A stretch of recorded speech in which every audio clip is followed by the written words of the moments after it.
अस्सलामुअलैकुम।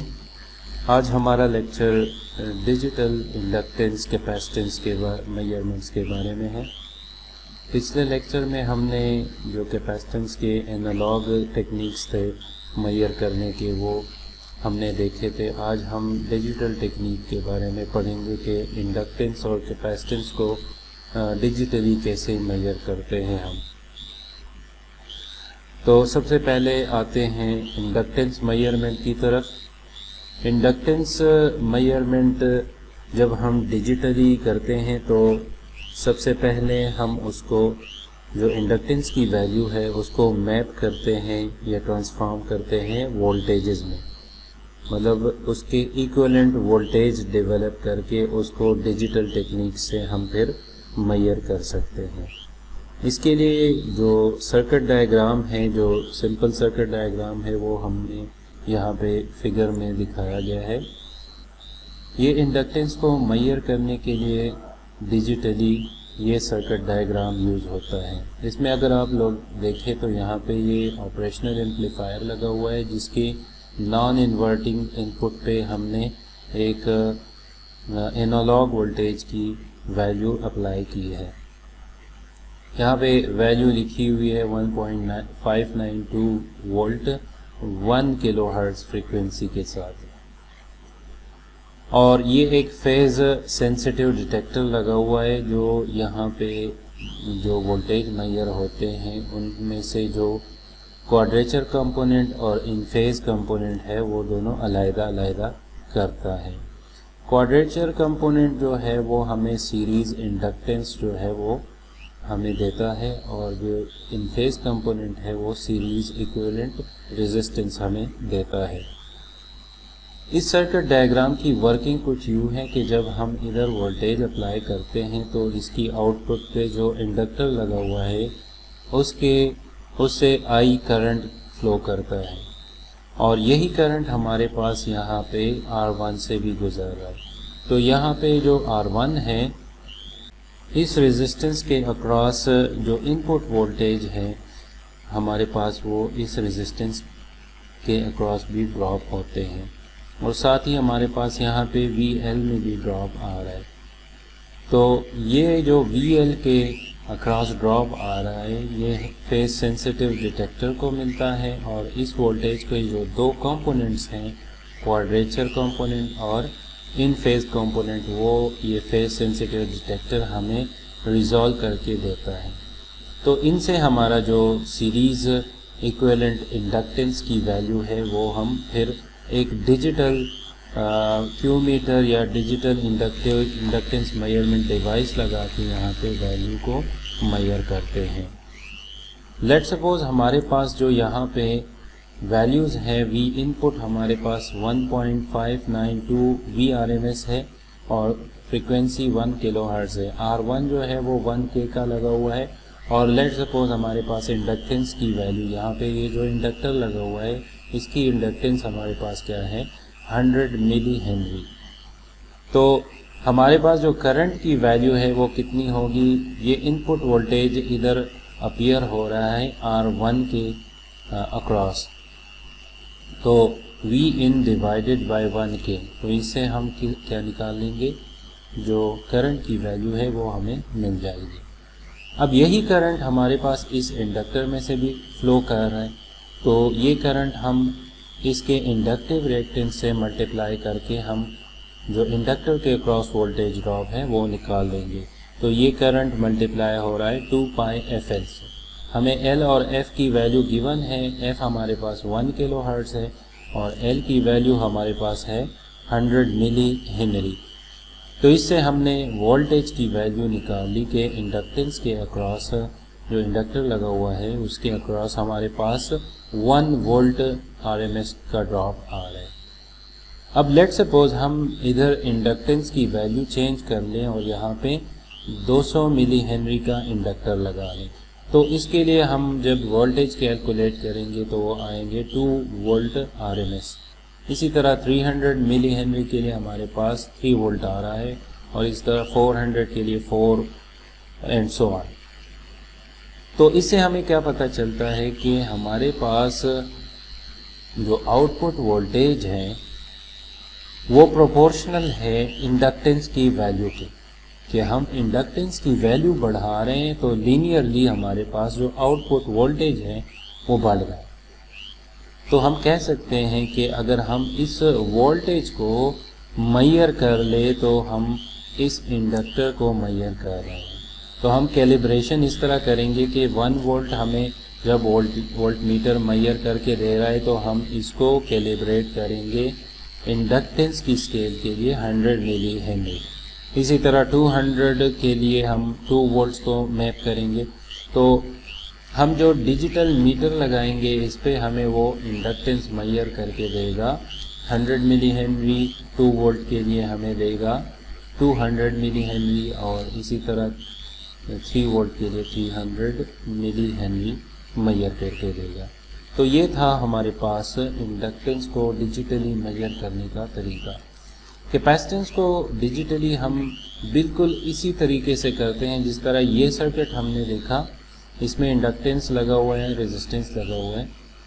तो कैपेसिटेंस के लिए जो सर्किट यूज़ होता है बाकी सर्किट बिल्कुल सेम है, सिर्फ इसमें डिफरेंस ये है कि यहाँ पे रेजिस्टेंस लगा लेते हैं हम और यहाँ पे जो है कैपेसिटर हम लगा लेते हैं।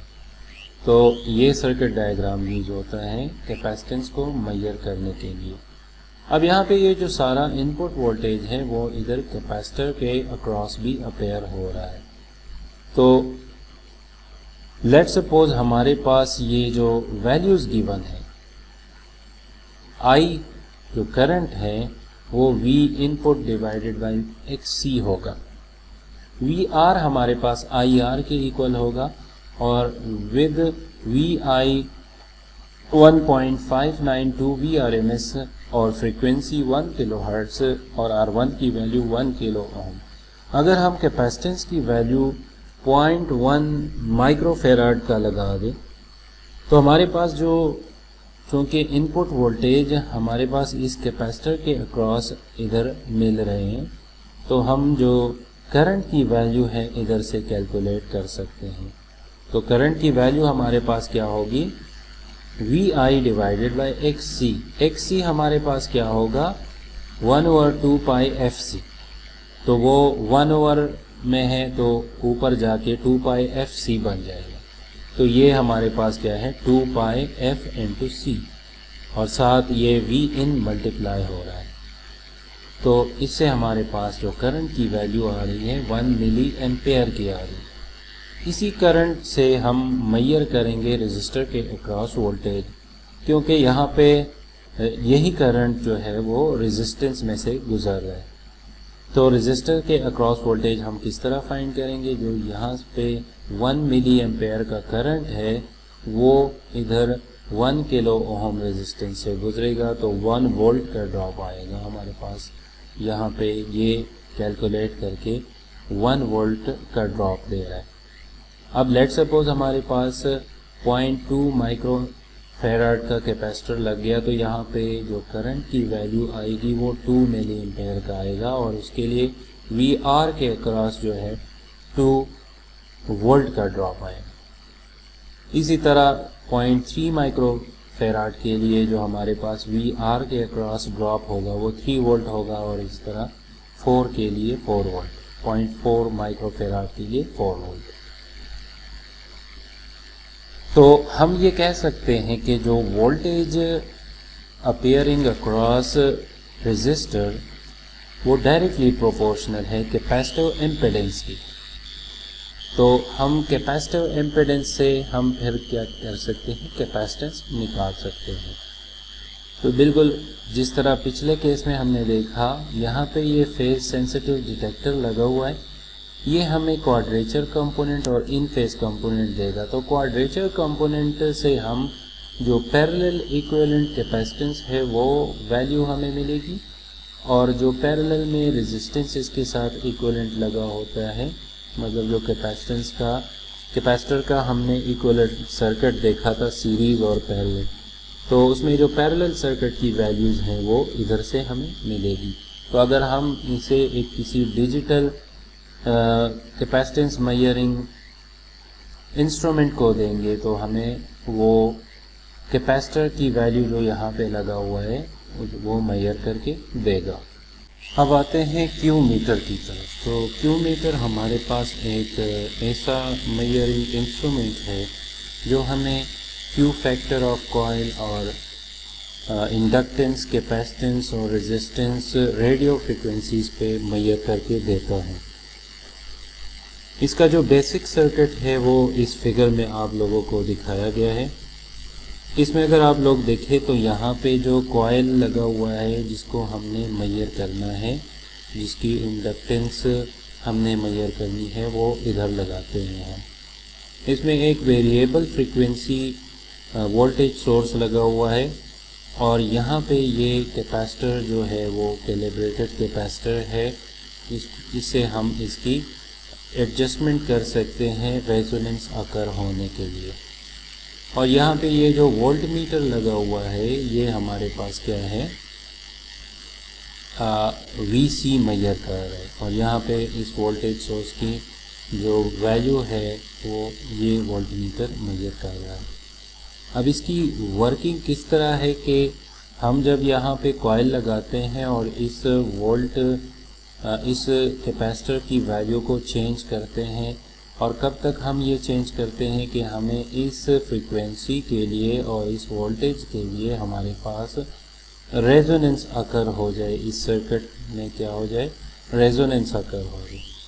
तो आप लोगों को पता है कि जो रेजोनेंस है वो हमारे पास क्या इफ़ेक्ट होता है कि जब इसका इंडक्टर का इंडक्टिव रिएक्टेंस XL और इस कैपेसिटर का जो कैपेसिटिव रिएक्टेंस है XC, वो दोनों इक्वल हो जाए। अब ये सारा सर्किट जो है हमारे पास सीरीज़ में लगा हुआ है, तो अगर XL और XC इक्वल है तो इसमें से जो करंट गुजरेगा, जो कि हमारे पास क्या है, सीरीज़ में से गुजर रहा है, तो दोनों के अक्रॉस जो ड्रॉप होगा VL और VC वो भी इक्वल होगा। तो हमें यहाँ पे ये वोल्टेज मिल जाएंगे, तो हम जो करंट यहाँ पे हैं वो क्या होगा, क्योंकि ये दोनों इक्वल हो जाएंगे तो हमारे पास जो वोल्टेज है और इस सर्किट की जो रेजिस्टेंस होगी इक्विवेलेंट, उसके डिवाइड करने से हमें करंट मिल जाएगा, जिस तरह आप लोगों को यहाँ पे दिखाया गया है। तो यहाँ पे अगर आप लोग देखें तो लेट्स सपोज हमारे पास रेजोनेंस अकर हो गया तो VC VL के इक्वल हो जाएगा, और जो I है वो हमारे पास E/R, ये सर्किट हमारे पास प्योर रेजिस्टिव बन जाएगा। तो Q की वैल्यू हम किस तरह कैलकुलेट करेंगे, इधर से हमें जो L है C है उसकी वैल्यू हम कैलकुलेट कर लेंगे, R की वैल्यू। तो इधर से फिर हम क्या कर सकते हैं, जो Q फैक्टर है इंडक्टर का या कैपेसिटर का हम वो निकाल सकते हैं इस फार्मूला को यूज़ करते हुए। अभी इस पे अगर एग्जांपल सॉल्व करेंगे तो हमारे पास ये आप लोगों के लिए और क्लियर हो जाएगा। तो ये एक एग्जांपल है जिसमें लिखा गया है कि when the circuit in figure, ये वही सर्किट है जो अभी हमने लेक्चर में देखा। तो when the circuit in figure 8.17 is in resonance, E is equal to 10 millivolt, R is equal to 5 ohm and XL is equal to XC is equal to 100 ohm. Calculate the coil Q and voltmeter indication. हमें ये values given है और हमसे क्या calculate करने के लिए कहा गया है कि जो Q है कॉइल का वो निकालना है, और वोल्टमीटर की इंडिकेशन के वोल्टमीटर पे कितने वोल्ट्स हमें अपीयर होंगे। दूसरे पार्ट में हमसे मांगा गया है कि determine the Q factor and voltmeter indication for another coil that has resistance R is equal to 10 ohm and XL is equal to 100 ohm. Second part में हमें रेजिस्टेंस की वैल्यू जो है वो चेंज करके दी है कि एक ऐसा इंडक्टर है जिसकी रेजिस्टेंस ज़्यादा है 10 ओम है और इंडक्टेंस हमारे पास वही है 100 ओम। तो इसके सोल्यूशन की तरफ अगर हम आए तो करंट को हम किस तरह, रेजोनेंस पे हमारे पास ये सर्किट प्योरली रेजिस्टिव बन जाएगा। तो हमारे पास जो वोल्टेज है सप्लाइड वोल्टेज, उसको हम रेजिस्टेंस से डिवाइड करके करंट निकाल सकते हैं। तो ये 100 मिली वोल्ट को डिवाइड करेंगे 5 ओम पे, हमारे पास 20 मिली एम्पेयर करंट आ जाएगा। अब रेजोनेंस पे हमारे पास VL = VC होता है और वो IXC के इक्वल होगा या IXL भी कह सकते हैं। तो इससे हमें क्या मिल जाएगा, एक C की वैल्यू पुट करके, करंट की वैल्यू पुट करके हमें वोल्टमीटर की इंडिकेशन मिल जाएगी कि ये जो वोल्टमीटर लगा हुआ है, अगर हम लोग इधर इस सर्किट में देखें तो यहाँ पे हमारे पास जो VC है वो कितना आएगा, IXC के इक्वल होगा। और IXC हमने यहाँ पे कैलकुलेट कर लिया, वो यहाँ पे इतना आ रहा है 2 वोल्ट। अब इस वैल्यू को यूज़ करते हुए हम क्या करेंगे, Q फैक्टर निकालेंगे VL/E करके। तो 2 डिवाइडेड बाय 100 मिली वोल्ट = 20। ये हमारे पास इसका Q फैक्टर या क्वालिटी फैक्टर ऑफ इंडक्टर आ गया।